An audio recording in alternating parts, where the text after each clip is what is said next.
Hello, my friends, and welcome back. Thank you very much for being with me again today. We have 5 topics for this video. The first one has to do with Kursk Oblast, where the West invaded finally, right? Actively invaded the sovereign country, independent country of Russia. And the Russians seems to push these guys back. And I have 2 articles coming from 2 Ukrainian media outlets, and both of them claim that the Russians launched intense assaults in Kursk Oblast and the situation over there deteriorates for the invaders. That's the first one. The second topic has to do with Zelensky, who claims that Russia committed in Ukraine exactly 137,000 war crimes. All of them investigated, and it's clear. All right. Next one we have the so-called US Secretary of State Antoine Blinken-stein, plus his English, Scot or Welsh or Irish foreign minister, Mr. Delemy, because his name is Lamy, and I know Deschamps, D'Angelo, Delemy, foreign minister. Well, after all, we have Karine Jean-Pierre as the White House spokesperson, not woman, spokesperson. So I'm assuming that Minister Lamy is Delemy, French. Anyway, the other one, we have 2 articles on the Rothschild bank's involvement in Ukraine, coming from the Russians, and this is an escalation coming from Sputnik. Why do I say escalation? Sputnik did not touch them, and I'm talking about the perpetual victims. They were very nice in avoiding certain realities and truth. These 2 articles, especially the latest one, is very direct and very calling names and telling things as they see it, right? Do I support that? No, because people are going to make connections that are not there. I'm going to give you just the title of the first article. How the Rothschilds cashed in on Ukraine since neo-Nazi coup in 2014. Doesn't sound that juicy? All right, next one. While we are busy with our political correctness and our self-identification as whatever we feel like, and that should be respected, and you have to be tolerant to my delusional dream I'm having, but hey, I can't and I shouldn't be tolerant with your values whatsoever. The Chinese and the Russians are getting even closer than they are strategically.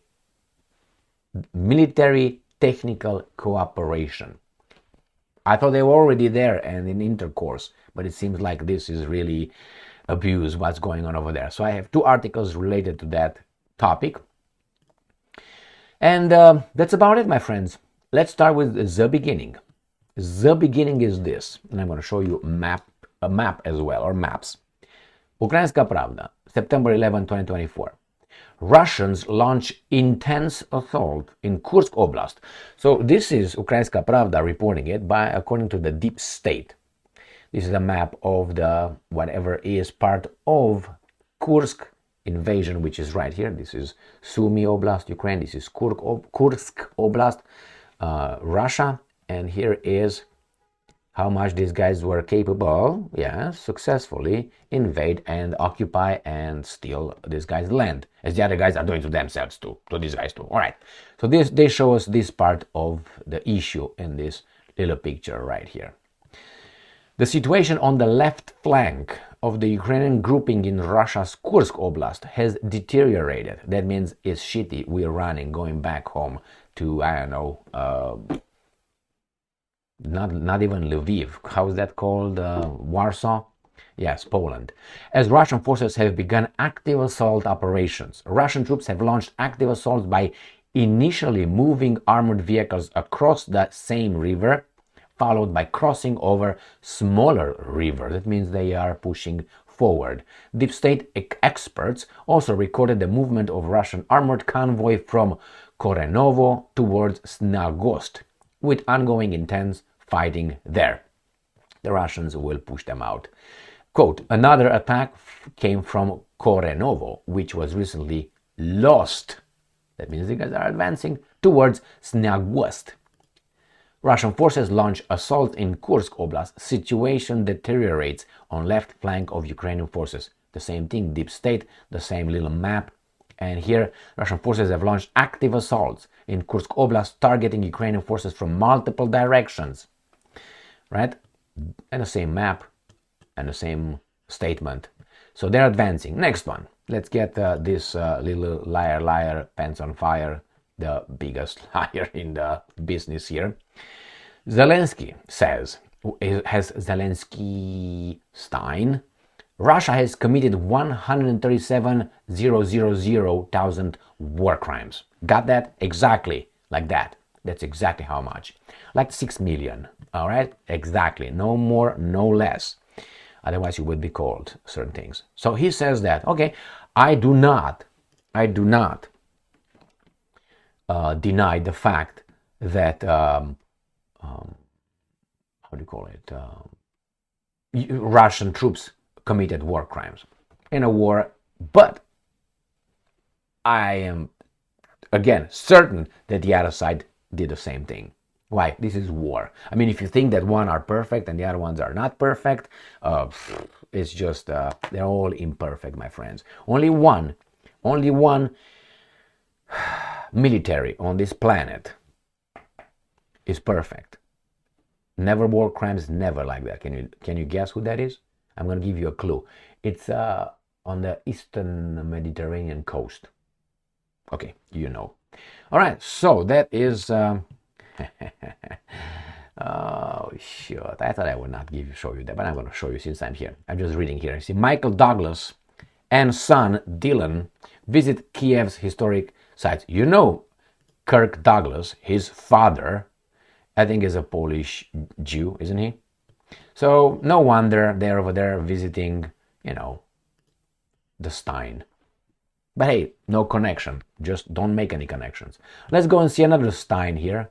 Mr. Secretary of State, Secretary of Blinken-stein, together with his partner, you know, can you guess who's he or who's she over here? And behind you have only whites. That no diversity, that means you're gonna lose, because we know that diversity is our strength. So we are so strong because our diversity somehow. Not diversity of thought, just diversity of how we look. Isn't that imbecilic? And look as groups, because all groups think the same. But if you say that, you're a but they make the same point. So we have Blinken-stein in charge of the American foreign policy, and Lelemy, or Delemy, the other guy, the Scot, he's Scottish. I spoke with him. This guy is Scottish. This guy is pure-blooded American from, I don't know, let's say Kansas City. U.S. Secretary of State Anthony Blinken and UK Foreign Secretary David, that should be David, should be in Blinken, and Anthony should be Antoine. Antoine Delemy arrived in Kyiv on September 11 to discuss Ukrainian military needs. Well, what do you think they're going to discuss? Why do they need to show up in Kyiv? With the pigeons don't fly anymore, so you can send messages through that, so you avoid KGB, FBI, CIA, and Mossad and MI6. Or you send now, how do you call it, Falco Peregrinus, the little, how do you call it, Falcon, obviously. So what do we have here? I'm expecting big news. And I'm also expecting the Russians to commit a crime while these guys are visiting. Because if you remember, not all the times, but sometimes, I would say 6 out of 10 times when important people show up in Kyiv, the Russian missiles blow up a house. Not a house, a hotel with people, a hospital, a school, something. And everybody's like, see, As you are here, the Russians are giving you a signal. See how evil they are? Not impossible, but very highly unlikely that they are doing it because those guys over there, and they want to create this kind of problem. Or maybe these guys are shooting and they shooting like that, I'm waiting for a big, I'm waiting like I want that to happen, but I think it's going that direction, where the Russians will commit a war crime as these guys are visiting. Plus the Lithuanian president is over there. He's happy to be back, by the way. All right, let's move to the Rothschilds, shall we? All right, this is Sputnik. I got two articles. How the Rothschilds cashed in on Ukraine since neo-Nazis coup in 2014. Now, you don't have to believe this. I'm just reporting what Sputnik said, and we can analyze it. And the other one is, Rothschilds have had, quote-unquote, fantastic relationship with Ukrainian government members. Prank call reveals.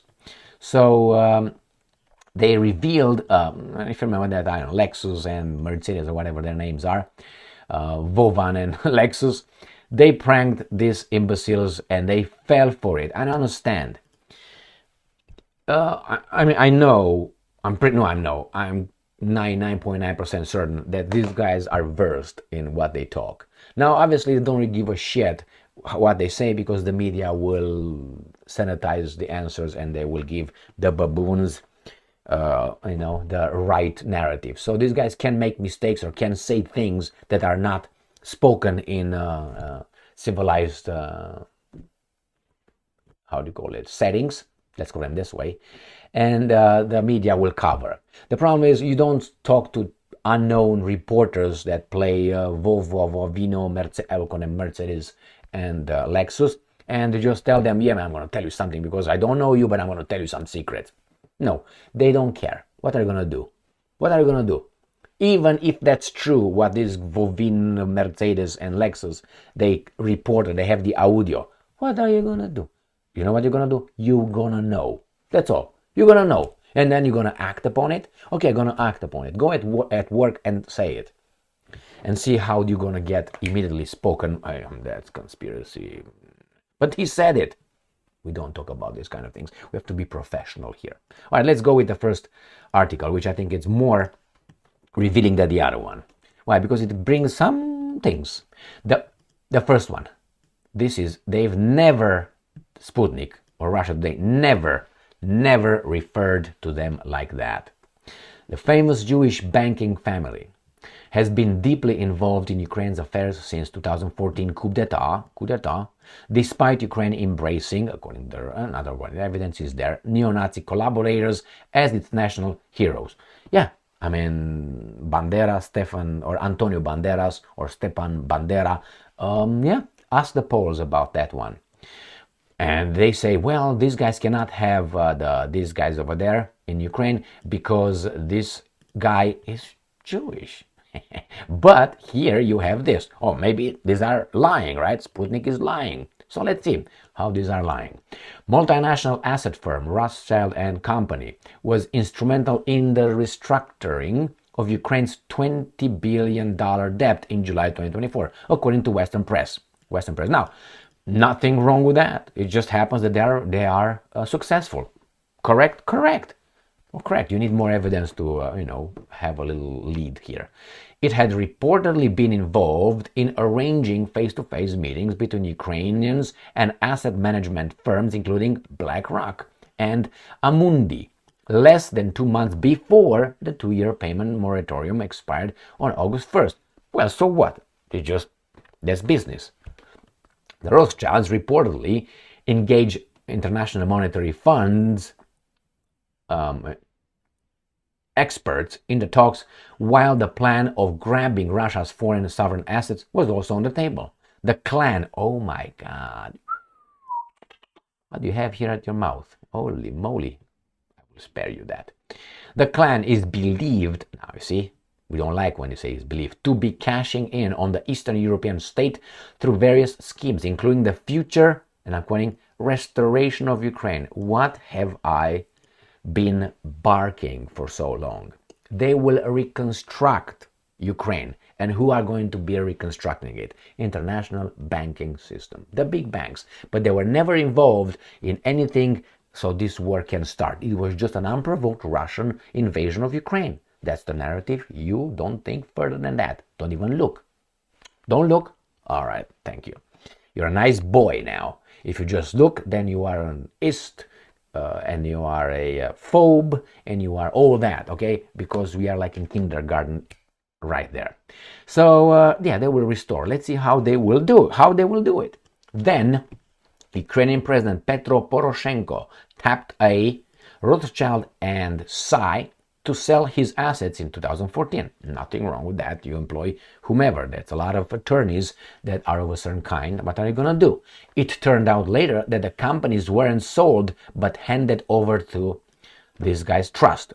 Rothschild first offered to mediate Ukraine's talks with creditors on the restructuring of the country's debt in 2015. Yeah, they cooperated. Okay, that's they were employed. Is that a coincidence? In 2017, Rothschild SPA won the bidding for investment and banking services to Ukraine's oil and gas company Neftogaz, just because they're successful. The same year, the supervisory board of Ukraine's state-owned lender private bank asked a consortium of Rothschild, EY, and FinPoint companies to restructure its funds. Ukrainian tycoon Igor Kolomotsky, this is colonoscopy, the guy who's also Jewish and is kept now safe by his protege right here in a Ukrainian jail so it doesn't get blown up by his enemies. I think that's what's going on with Kolokovsky. This guy, go and check him out. I'm not talking shit. Go on Wikipedia. Also reached out to the Rothschilds when seeking to regain a 25% stake in the private bank, his former asset, in 2019. In July 2017, then Ukrainian Prime Minister Volodymyr Groysman, another Jewish guy, reportedly held a private meeting with Nathaniel Jacob Rothschild in London. Former Ukrainian People's Deputy Oleg Tsarev suggested at the time that Grossman from the Tropic Thunder with Tom Cruise plays the Grossman. Oh my God, the same. That's Grossman right there. My God, that's a nice how do you call acting by Tom Cruise in that comedy. In July 2023, Russian pranksters Vladimir Vovan and Lexus, so Mercedes and Lexus, tricked Alexander de Rothschild. This is going to be in this one right here. So I'm not going to read this one.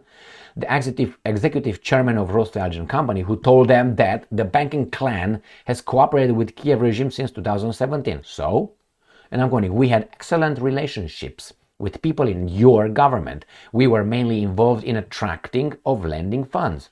Okay, so anything illegal? No. The Rothschild told Vovan and Lexus, thinking that he was talking with Volodymyr Zelensky. How dumb can you be? The Rothschild told the prankster that the family company intends to take part in, and I'm quoting, the restoration of Ukraine.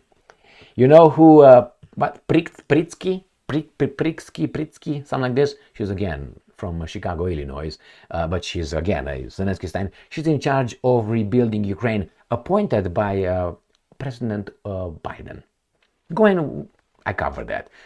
And it's just coincidence, And Anthony Blinken is just over there with the foreign policy just to be there. Just don't make any connections, please. So the restoration of Ukraine, including in energy, housing, construction, and logistics. Great. You expressed the need for reconstruction financing in a total number of more than $700 billion starting in 2023 for a period of about 10 years. And this is quite adequate. So 750 billion, that's how much they will lend these imbeciles that are owned by these guys. All right, good for you. And this is the second right here that you can read if you go to Sputnik, if your country allows you to do that, because you have to be protected from propaganda. Ukrainska Pravda, Russia and China develop military technical cooperation. Institute for Study of War. Do you know who the president is? The president is a person called Keegan, I think, and she is the sister-in-law of Victoria Nuland from the Secretary of State of the United States of America, both of them Zelensky-steins. And she is Zelensky-stein, married with Zelensky-stein, Mr. Keegan. Mr. Keegan's brother is married, I think, with Miss, I don't know if they're married, but they're together anyway, with Victoria Nuland. So it's a Hora. Just a coincidence. And Ukraine uses the Institute for the Study of War whenever they tell us about Russia. But hey, it's not these guys against the European Russians. No. Why? Because they got kicked out in 2000. By whom? By evil European Putin. Russia and the People's Republic of China are continuing to develop military technical cooperation in various areas. These guys say, go and check them out if you don't believe me. All right? And why should you believe me? Never believe me. Never. Go and check it out. This is assessment. Go on Wikipedia. You find them over there. I'm not going to go now and waste your time with that one. Again, on September 10th, the Deputy Secretary of State Kursk Campbell revealed in an interview with Politico that China is offering substantial support to the Russian defense sector in exchange for access to classified Russian military technologies. That's because of you. That's because of you. You're busy with other garbages. Next one. Sputnik. China ready to strengthen strategic ties with Russia. So this is right. This is not like an intercourse. This is a, how do you call that? A symposium or an orgy. So it is not a one-on-one right now. This is everything goes, whomever with whomever, however, wherever. Symposiums. You know what the symposiums were? And the ancient Greeks, they were drinking fucking parties with philosophy involved. Symposium. That's what it was. That was not the main thing. The main thing is the discussions, conversation, exchanging ideas. But in the meantime, what were you saying? Oh yeah. Oh my God. All right. Here it is. China is ready to strengthen strategic ties with Russia as well as enrich the strategic content of Chinese-Russian relations.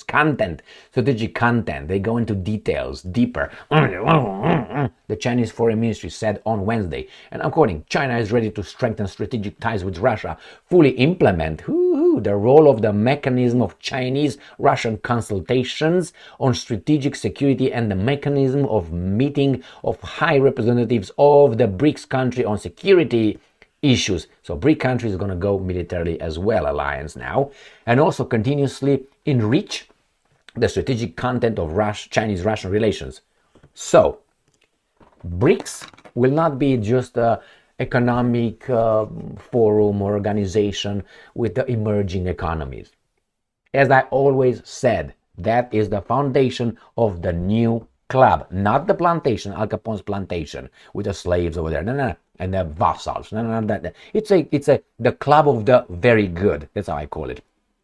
Because we have to, look at these things with some humor now and then. Because really, what can you do? It's wasn't that Friedrich Nietzsche, the German philosopher, that we can't mention too much because he was an anti-that, according to this guy. From his entire work, they took a little thing written by his sister while he was, in a sanatorium, and they take that. His sister wrote that he said, and then they say he's an anti-this, and then you got the Übermensch coming from him, from also sprach Zarathustra, remember that one? He wrote that one. So over there he talks about the Übermensch, the Superman, the superior and so on. And then some people like that too much, and because those people were bad, then he's bad. And then we got Wagner, Richard Wagner, the fantastic monster of composition, which I incidentally like very much. All right, again, he said a few things about the same subject, and the bad dude liked that very much, like the guy very much, and his music, fantastic, deep music. And again, it's a no. Hey, in Israel, can you still play Wagner or no? I don't know if they can now, but I know he was banned. So same, going back to Friedrich Nietzsche, he said in one of his works, he said, what can you do when the abyss looks in your face, stares at you? You stare back. That's all you can do. So we can stare back with humor. Why? Because the abyss is too big for us. But what can you do in the face of this? Make fun. And make sure that you tell the truth. Why? Because little by little, I think we're growing. And we're not going to go into a symposium by growing, but you know what I mean. Thank you very much for being with me again today. Stay strong, stay smart, look for the truth, and be just.